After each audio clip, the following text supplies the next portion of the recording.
However, operating on the 50-50 principle,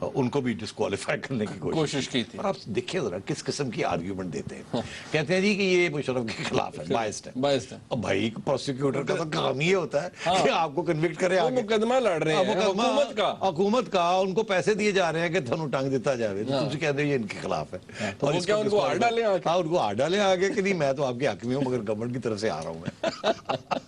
مطلب ہے کہ ہر قسم کی فضول ڈیلنگ ٹیکٹکس یہ ڈیفنس والے کر رہے ہیں. اور یہ اکرم شیخ صاحب کی بڑی ہمت ہے کہ وہ ابھی بھی کھڑے ہو کے, یہ حضرت سینس آف ہیومر ہے ان کی, وہ ابھی بھی سنا دیتے ہیں اور سن بھی لیتے ہیں. وہ بیچاروں کو چیر پھاڑنے کی باتیں بھی کی گئی نا عدالت میں کہ چیر دیں گے پھاڑ دیں گے, مطلب وہ مگر وہ ابھی تک کھڑے ہیں. اچھا, مگر ان کو بھی دھکے لگائے جا رہے ہیں کسی طریقے سے, وہ بھی چلے جائیں غصے میں. ایک آدھ دفعہ انہوں نے بھی کہا کہ میں نہیں کرتا یہ, مگر پھر سوچا کہ یار this is exactly what they want. تو اس لیے معاملہ اٹکا ہوا ہے. اب درخواست آئے گی ڈیفینیٹلی کہ جی وہ مشرف صاحب تو بڑی بری حالت ہے, اٹھ کے نہیں آ سکتے, مگر وہاں حالات اور بھی خراب ہیں, اور اگر کہیں تو ان کو اسٹریچر میں ڈال کے جہاز میں لے کے ان کو بھی وہی لے جائیں تاکہ ماں پتر اکٹھے ہو جانا, and so on and so forth. اس میں ECL کا مسئلہ ہے, بات وہیں آئے گی عدالت کے پاس. کیا عدالت ایکسیپٹ کرے گی اس چیز کو کہ جی ان کو جانے دیا جائے, یا عدالت یہ بھی کہہ سکتی ہے کہ پہلے انہیں بلائیں, ہم ان کی انڈائکمنٹ کرتے ہیں, پھر اس کے بعد ہم 3 دن 4 دن 5 دن 6 دن کی ان کو اجازت دے دیتے ہیں, یہ ملک سے باہر چلے جائیں. مگر انڈائکمنٹ بہت ضروری ہے. ان کی یہ کوشش ہے کہ انڈائکمنٹ کے بغیر یہ اجازت مل جائے. تو یہ کشمکش چلے گی, یہ کل یہ مسئلہ حل نہیں ہوگا, یہ تھوڑا مسئلہ آگے چلے گا. مگر کوشش ڈیفنس کی یہی ہے کہ انڈائکمنٹ کے بغیر کسی طریقے کے ساتھ مشرف صاحب کو جہاز میں بٹھا کے دبئی لے جایا جائے. دس از دی گیم پلان. اور دوسری طرف سے یہ ہے کہ میکسیمم یہ ہے کہ نہیں جانے دیں گے, no matter what happens. Minimum یہ ہے کہ انڈائٹمنٹ کروا لیں اور پھر آپ کو جانے دیتے ہیں. تو یہ اب سوال یہ ہے کہ عدالت تو کبھی یہ نہیں کہے گی کہ پہلے انڈائٹمنٹ کرواؤ تو پھر جان دینے ہیں. ہاں, یہ بھی آؤٹ آف کوسچن سا لگتا ہے. ہاں, مگر وہ آنا اسی جگہ پہ ہے, کسی نہ کسی طریقے کے ساتھ آنا اس جگہ پہ ہے کہ یہ منیمم جو ایکسیپٹیبل ہے وہ یہ ہے کہ آپ انڈائٹمنٹ کرا لیں, فرد جرم جو ہے وہ قائم ہو جائے, اس کے بعد آپ اسٹیبلش ہو جائے, اس کے بعد آپ کی اپلیکیشن ہم انٹرٹین کر لیں گے. مگر سوال یہ ہے کیا یہ ججز پہلے ایشورنس دے سکتے ہیں کہ نہیں دے سکتے؟ بہت کچھ ججز کر سکتے ہیں, بہت کچھ ججز کر سکتے ہیں جو کرنے جائیں اگر کرنا چاہتے ہوں تو. مطلب وہ کیا کیا کر سکتے ہیں؟ میں ذرا بریک کے بعد نا اس پہ ذرا تھوڑی سی بات کر لیتے ہیں کہ ممکنات کے اوپر بات ہو رہی ہے. جنرل مشرف صاحب کے غداری کا جو ٹرائل ہے اسپیشل کورٹ کے اندر, اس کے حوالے سے بات ہو رہی ہے. کل ان کو عدالت میں پیش ہونا ہے, لیکن جو گراؤنڈ ریالٹیز ہیں وہ کیا کہتی ہیں, اس پہ بات ہوگی بریک کے بعد. ہمارے ساتھ رہیے گا.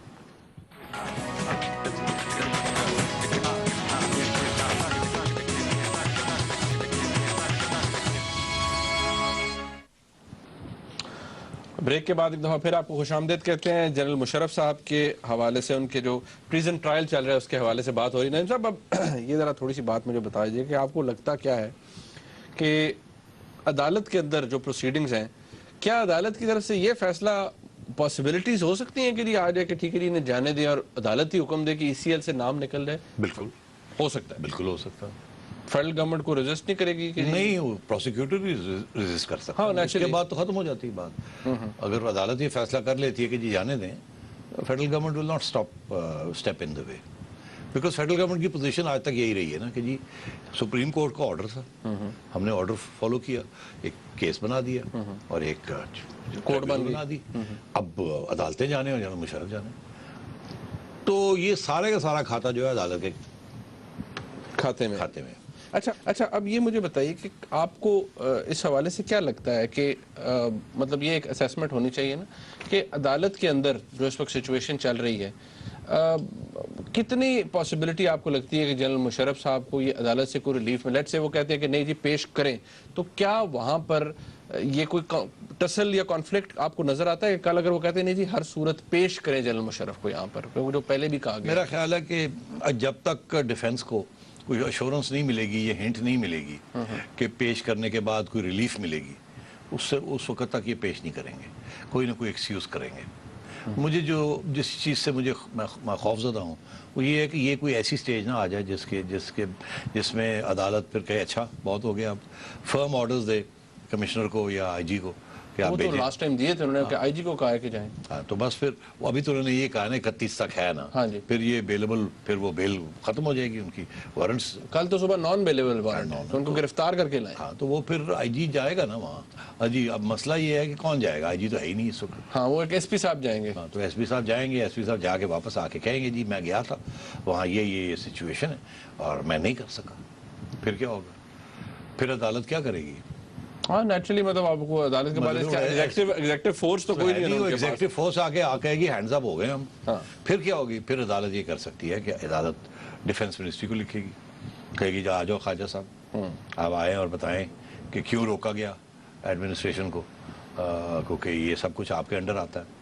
وہ کہیں گے جی نہیں یہ فلانا ہے. مطلب ہے کہ game will just drag on because ایک سائڈ نے فیصلہ کیا ہوا کہ ہم نے انڈائٹ نہیں ہونے دینا، ہمارا آرمی چیف ہے ایکس ہے، یہ جو بھی ہے اچھا ہے برا ہے جیسے بھی ہے ہم نے نہیں ہونے دینا. دوسری سائڈ نے یہ فیصلہ کیا ہوا ہے کہ کاٹتے سی کر نہیں کرنا، کم سے کم ایٹ لیسٹ یہ سمبولک چیز ضرور ہو.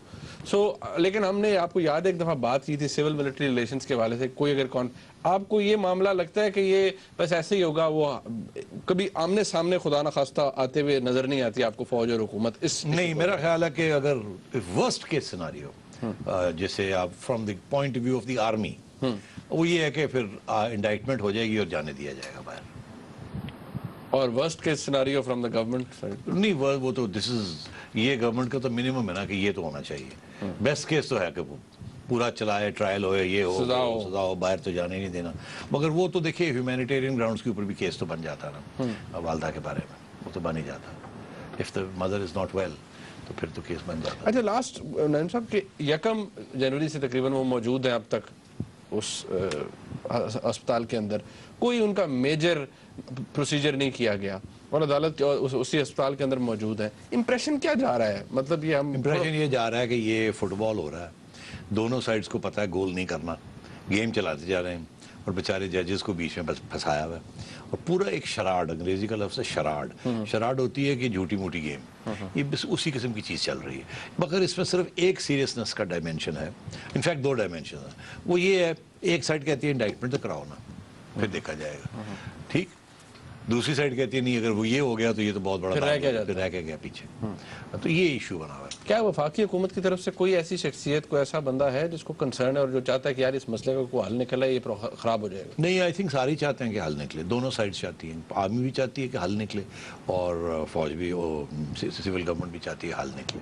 مگر حل کا یہی ہے نا، وہ کہتے ہیں جی چلو بہت ہو گیا اب جانے دیں. دوسری سائڈ کہتی ہے نہیں، کم سے کم آپ انڈائٹمنٹ کروائیں، پھر معافی مانگیں یا ہم سے کوئی اپلیکیشن بھیجیں تاکہ ہم پریزیڈنٹ سے کچھ لے کے دیں آپ کو، جو ہمارے ساتھ ہوا وہ آپ کے ساتھ بھی ہونا چاہیے. یہ تھوڑا بہت چل رہا ہے نا. یہ آپ کی چڑیا کیا کہتی ہے میاں نواز شریف صاحب کو؟ کسی نے مشورے کو دیے ہیں اس حوالے سے کہ چھڈو جی رہن دو، کی کر رہے ہو؟ بڑے مشورے دیے ہیں. وہ کہتے ہیں کہ بس اب چھوڑو. نہیں میں آپ کو وہاں لے جا رہا تھا، یہ زیادتی نہیں مشورے دیے، کچھ باتیں رہنے دے پیچھے. اچھا یعنی کہ آپ کہہ رہے ہیں مشورے دیے گئے؟ ہاں بالکل مشورے دیے گئے اور وہ یہ کہتے ہیں کہ میں اتفاق نہیں کرتا آپ سے. ہاں مطلب جن لوگوں نے یہ مشورہ دیا، جن لوگوں نے مشورہ دیا. ٹھیک ہے آپ کی بات اپنی جگہ، مگر میں نہیں مانتا. ٹھیک ہے نعیم صاحب، ذرا تھوڑی چلتے ہیں معیشت کی طرف. لیکن معیشت کے حوالے سے آپ کو پتہ ہے $1.5 بلین بھی آیا، تو ذرا کچھ سوالات ہم نے بھی یہاں اٹھائے، ڈسکشن بھی ہوئی. تو ذرا میں چاہتا ہوں کہ اسحاق ڈار صاحب کیا کہتے ہیں، ذرا وہ ان سے بات کر لی جائے اور پھر جو ڈار صاحب کی باتیں ہیں ان کے اوپر ذرا دیکھا جائے کہ وہ ان کے کس پیرائے میں ہے، کون سی بات جو ہے وہ اپیلنگ کتنی لگتی ہے ہمیں. ٹھیک، تو اسحاق ڈار صاحب سے بات کرتے ہیں. ڈار صاحب بہت شکریہ آپ کا، آپ نے وقت دیا. میں کچھ بڑے پوائنٹڈ سوال آپ سے کروں گا. جی یہ جو $1.5 بلین پاکستان کو ملا، کہا جاتا ہے جی یہ پہلے وہ فرینڈلی کنٹری کا نام نہیں بتایا جاتا تھا، یہ $1.5 بلین کا ایون فگر بھی کلیئر نہیں تھا، بعد میں چلے پتہ لگا $1.5 بلین ہے. یہ اس کا کوئڈ پروکو کیا ہے؟ کچھ لو اور دو کی پالیسی ہے؟ اگر $1.5 بلین ہمیں ملا ہے تو اس کے بدلے ہم نے کیا دینا ہے؟ بسم اللہ الرحمن الرحیم. منیب صاحب شکریہ، آپ مجھے پروگرام میں لے رہے ہیں. ایک تو یہ ہے کہ جب میں نے یہ ڈالر کی بات کی تھی کہ یہ ان ریئلسٹک ویلیو پہ ہے اور یہ 100 یا اس سے نیچے آئے گا، میں نے کہا تھا 98 99 کی طرح آئے گا، تو لوگوں نے 98 کا فگرز ہی لے لیا، کیونکہ آپ کو یاد ہوگا کہ میں 98 99 میں بھی جب فائنانس میں بنا تھا تو اس وقت اکانومی جو ہے سینکشنز دنیا نے لگائی تھی، پاکستان نے ایٹمی دھماکے کیے تھے، اور ظاہر ہے کہ لوگوں نے ہمیں کوئی مبارک پیغام تو نہیں بھیجنے تھے ویسٹ نے، تو انہوں نے بہت ریئیکشن شو کیا اور پاکستان پہ بڑی شدید پابندیاں لگا دی تھی۔ تو جب یہ پیغام میں نے دیا تھا گورنر ہاؤس میں دسمبر 2013 میں، ایپٹما کا بہت بڑا کٹ تھا اگر آپ کو یاد ہو، اور اس پہ میں نے یہ پیغام دیا تھا کہ یہ ان ریئلسٹک ہے اور گورنمنٹ اس کو بالکل بڑا سیریسلی دیکھ رہی ہے کہ یہ اسپیکولیٹرز اور ایکسپورٹرز نے اپنے پیسے رکھے ہوئے تھے، اب وہ انوسینٹ لوگ بھی اس میں پھنس جاتے ہیں، ایکسپورٹر بھی اپنے پیسے ود ہولڈ کر لیتے ہیں، اور ہم نے بھی وہ ساری ایکسرسائز کی، ایکسپورٹرز کا چیک کیا کہ پیسے کون نہیں لا رہا پاکستان میں ایکسپورٹس کے باوجود، اور اسپیکولیٹرز کو بھی اسٹیٹ بینک نے اپنا ریگولیٹری جو رول ہونا چاہیے وہ اس نے کیا، تو ہم نے دیکھا کہ اللہ کے فضل سے وہ 100 پہ آتے آتے وہ 98 پہ بھی اللہ نے وہ، کیونکہ وہ بار بار کامران خان صاحب اور دوسرے لوگ وہ 98 99 کی طرح کو انہوں نے ڈیفائن کر دیا 98، تو اللہ نے وہ 98 کا بھی 2-3 دفعہ ٹوٹ چکا ہے، 97 50 بھی 12 مارچ کو بھی گیا، ابھی 3-4 روز پچھلے ہفتے بھی 98 سے کم تھا، میں سمجھتا بڑا ریئلسٹک اس کی یہ پرائس ہے اور انشاءاللہ سٹیبل رہنی چاہیے۔ تو اس وقت تو کوئی بات ہی نہیں تھی کسی قسم کی فرینڈلی کنٹری سے کسی سپورٹ کی، یہ جو $1.5 بلین ہے، ہم نے اپنا ایک کانشیس فیصلہ وزیر اعظم صاحب نے کیا ہوا ہے کہ ہم نے کسی سے مانگنا نہیں ہے، یہ ہماری ایک کنسسٹنٹ پالیسی ہے۔ انہوں نے کہا کہ جی ہمارا نام نہ لیں، لیکن انہوں نے والنٹیرلی آپ کو آفر کیا کہ جی ہم آپ کو یہ $1.5 بلین جو ہے ہم آپ کو تحفے کے طور پر، بغیر کسی شرط کے جی، وہی میں عرض کر رہا ہوں جی، نہ چونکہ اس پہ نہ کوئی انٹرسٹ دینا ہے، نہ اس کی کبھی ری پیمنٹ ہو رہی ہے، یہ ورچولی تحفہ ہے جی، گرانٹ جیسے کہتے ہیں، this is grant to people of Pakistan, کوئی اس میں کوئی شرط نہیں ہے، اور میں سمجھتا ہوں کہ ہمیں اس کا مشکور، لیکن اس وقت اتنا اس کو ہائپ کریٹ کیا گیا کہ شاید اس کے ساتھ کوئی سٹنگز اٹیچڈ ہے، شاید ہم اپنے افواج پاکستان کو یہ اسلحہ دیں گے اور افواج پاکستان کو کسی دوسرے ملک میں مڈل ایسٹ میں بھیجیں گے، کوئی ایسی شرط نہیں ہے۔ اچھا ایک ڈاکٹر صاحب میں چاہتا ہوں کہ ذرا یہ چلے اس سوال کا جواب تو آ گیا، لیکن بریک کا وقت یہاں پر آ رہا ہے، میں چاہتا ہوں جب بریک سے واپس آئیں کچھ جسے کہتے ہیں ابھی بھی تشنگی ہے، میرے پاس کچھ سوالات ہیں، میں چاہتا ہوں ذرا تھوڑی ڈیٹیل میں بات ہو، ایک بریک کا وقت ہے ناظرین، واپس آتے ہیں ڈاکٹر صاحب سے پھر بات کرتے ہیں، ہمارے ساتھ رہیے۔